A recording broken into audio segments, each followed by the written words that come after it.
Eh bien bonjour à tous messieurs dames, j'espère que vous allez bien.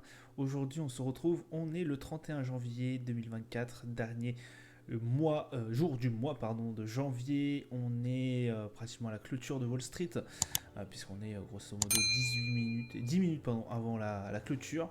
On a un CAC 40 qui sur la journée a fini à 7656 points, moins 0,27%. L'Eurostox qui finit aussi dans le rouge, moins 0,31. Le DAX, moins 0,40. Le FTSE, moins 0,47. Pour l'instant, le Dow Jones perd moins 0,82%. Le Nasdaq qui perd moins 2,23%. Grosse chute au niveau des indices. Le Nikkei 225 plus 0,61. Le pétrole Brent 81,71$. Le 11 d'or 2037,63$.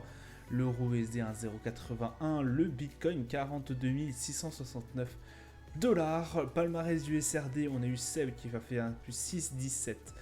Sartorius qui a fait un plus 5,15, pardon. Lagardère qui fait un plus 3,11.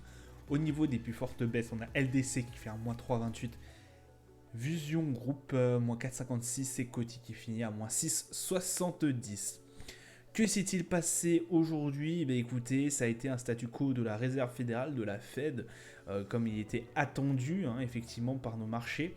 On reste dans la fourchette entre les 5,25 et les 5,50. On a eu aussi la conférence de Jérôme Powell qui a bien confirmé mes doutes sur le fait que effectivement la Fed n'était pas prête à, pour l'instant, baisser ses taux. Vu les récentes, j'allais vous dire, publications, on pouvait qu'attendre ce genre de discours. Bien que le fait que j'ai fait une petite erreur en évitant, enfin en prenant une position bien avant sur le Nasdaq et que je n'ai pas eu le temps de couper cette position. Donc voilà, j'en suis vraiment très confus. Mais écoutez, pour l'instant, la Fed confirme bien mes soupçons et ce que je prévoyais, effectivement, c'est-à-dire une attente des marchés sur le fait d'une baisse des taux et qui pour l'instant ne se fait pas du tout, puisqu'effectivement les indicateurs ne sont pas bons du tout. On a eu aussi certains résultats des GAFAM, c'est pour ça qu'on notamment on a le Nasdaq qui chute beaucoup, qui n'ont pas été forcément à la hauteur de ce qui était espéré, bien que ce soit un peu disparate. Voilà, un peu ce qui nous a tourmenté sur cette marche, c'est cette journée 2024, le 31. Je fais très vite cette review parce que hélas on va commencer à arriver petit à petit sur des heures tardives. On a eu un taux d'inflation au niveau de l'Australie aujourd'hui ainsi que le PMI manufacturier chinois. La confiance des consommateurs qui était au niveau du Japon très attendu à 6h du matin. Taux d'inflation forcément français cette fois-ci. En léger recul, on a eu 3,1% contre l'hiver précédent à 3,7%. Rien n'était attendu au niveau du consensus, mais c'était quand même une petite donnée qui était à prendre vraiment de regarder d'assez près. Forcément, nous Français, on est concernés. Taux d'inflation 2,9, on a attendu 3% au niveau de l'Allemagne. Écoutez, ça s'est très bien passé. Ça a été vraiment aussi un nouveau record, je crois, de tête en séance. Pas de tête, j'en suis pas sûr. Au niveau du CAC 40, mais qui hélas sur la journée entière ne s'est pas concrétisé. On a eu par la suite à 20h30 la conférence de presse de la Fed et ainsi que les décisions des taux d'intérêt qui n'ont pas bougé comme était prévu au niveau de notre marché, de nos analystes. Demain, nous aurons le Kexin PMI manufacturé qui sera à la noce, très important ce Kexin. On verra si il s'en sort plutôt bien ou pas au niveau chinois, très attendu. Le taux d'inflation au niveau de l'Italie, l'Europe, mais aussi la Grande-Bretagne peu de temps après. Alors non, c'est pas les taux d'inflation, pardon, c'est la décision des taux d'intérêt de la BOE à 13h. Et on aura l'ISM manufacturier PMI qui sera à l'honneur à 16h au niveau des US. On va aller se diriger tout de suite vers nos marchés. Alors, on a un CAC 40 qui a 7629 points. On va aller retoquer, à mon avis, les 7600, ce qui est largement faisable. Wall Street nous ayant énormément ralenti. On a un RSI à 62, donc ça reste quand même un RSI qui est très bon dans l'ensemble. On a eu un nouveau record hier. En journée, aujourd'hui, on a eu effectivement le nouveau record aussi à 7700 pratiquement. Voilà, c'était à notifier. On a toujours un MACD en tendance haussière. On a eu quand même du volume aujourd'hui, puisqu'effectivement, avec cette décision de la Fed et la conférence, ça a pas mal bougé, ça a pas mal impacté nos marchés européens. Donc voilà, c'était à prendre aussi en compte. Pour le Brent, on est sur une grosse descente au niveau du pétrole, 80,81 $. On a cassé le cap des 82 $. Alors le niveau des 85 n'est pas pour l'instant pris. Voilà, je pense pas, peut-être pas qu'on va revoir le niveau des 85. Ça reste très confus au niveau du Brent, énormément de données à prendre en compte, que ce soit au comment vous dire, de quantité de barils mis en circulation, mais aussi géoconflit et autres, qui peut très très vite déraper dans un sens ou dans un autre, et qui peut propulser à la hausse ou à la baisse forcément le pétrole. Donc soyez très vigilants si vous êtes sur le pétrole. MACD toujours en tendance haussière et pas mal de volume échangé aujourd'hui.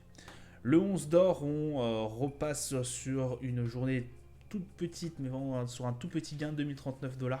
On est bien monté au-dessus, on a été monté jusqu'à pratiquement 2060 $ et quelques. Le 11 d'or, un RSI qui reste légèrement supérieur à la moyenne, 53. Ça reste sans grande tendance. On a eu quand même 2 journées très volatiles hier et aujourd'hui. Donc ça reste assez complexe, le 11 d'or. Le S&P qui lui entame sa baisse, 4845 points. Il fallait s'en douter effectivement avec les annonces de la Fed. Les 4845 points ont énormément fait mal. J'ai envie de vous dire, là on est vraiment sur une séance baissière, ultra baissière, puisqu'effectivement on va être sur les points les plus bas du marché de la journée, pardon. Donc voilà, il fallait quand même tout de même voilà, voir ça d'un œil certain. C'était que effectivement, je pensais que bien comme il faut, que la Fed ne serait pas jetée dans l'eau comme ça sur cette première conférence de l'année. Le Nasdaq, c'est pareil. Alors le Nasdaq, excusez-moi, j'ai complètement fail. Normalement, je devais couper cette position à un moment donné, sauf que j'ai été retardé, etc., etc. J'ai complètement sorti de la tête cette position qui est restée, en fait. Et voilà, du coup, elle est restée acheteuse et elle est restée hier. Et hier, c'était déjà trop tard. Donc écoutez, perdu pour perdu, on va aller faire du long trade et puis on verra par la suite si le Nasdaq arrive à s'en dégager. Ça m'a coûté effectivement parce que j'en étais pratiquement sûr, comme je vous avais montré sur les différentes reviews, que le Nasdaq, enfin en tout cas que la Fed n'était pas prête. Et bah écoutez, pour l'instant elle ne l'est toujours pas. On est vraiment sur une 2 séances baissières. Je vais voir si je peux rattraper le tir. Mais pour l'instant, effectivement, ça s'annonce assez mal au niveau du Nasdaq. Et ma position acheteuse, du coup, dont je prends 100% de la responsabilité. Voilà. J'aurais dû complètement couper j'en ai complètement sorti de la tête. Et hélas, j'en paye largement les conséquences. Le Dow Jones qui lui entame sa première grosse baisse, j'ai envie de vous dire, depuis pratiquement 4 séances d'affilée haussière. On est à 38 135, on est vraiment aussi sur le point le plus bas de la journée. 62 au niveau du RSI, bon on est tout juste au-dessus, enfin on est tout juste en dessous pratiquement du RSI, de la zone de surachat. Mais bon, voilà, c'est quelque chose à prendre en compte. Cette annonce de Jérôme Powell qui pour moi était très certainement envisageable et largement envisagé par, à mon avis, beaucoup de personnes, mais apparemment je me suis trompé sur beaucoup de personnes. Certains ont l'air d'être surpris de cette annonce, ce qui me paraît un peu fou. Voilà ce que je pouvais dire en tout cas pour cette journée, toute petite review. Hier je n'ai pas fait de review parce que forcément le mardi je ne peux pas, j'en suis désolé. Et je vais essayer de vous sortir celle de lundi parce que je ne l'ai toujours pas sortie et je commence à accumuler du retard sur les vidéos et ça me prend de plus en plus de temps. Donc voilà, j'essaye d'être au max tous les jours. Je vous souhaite une excellente journée, une bonne soirée à vous. Je vous dis à plus tard. Ciao, ciao.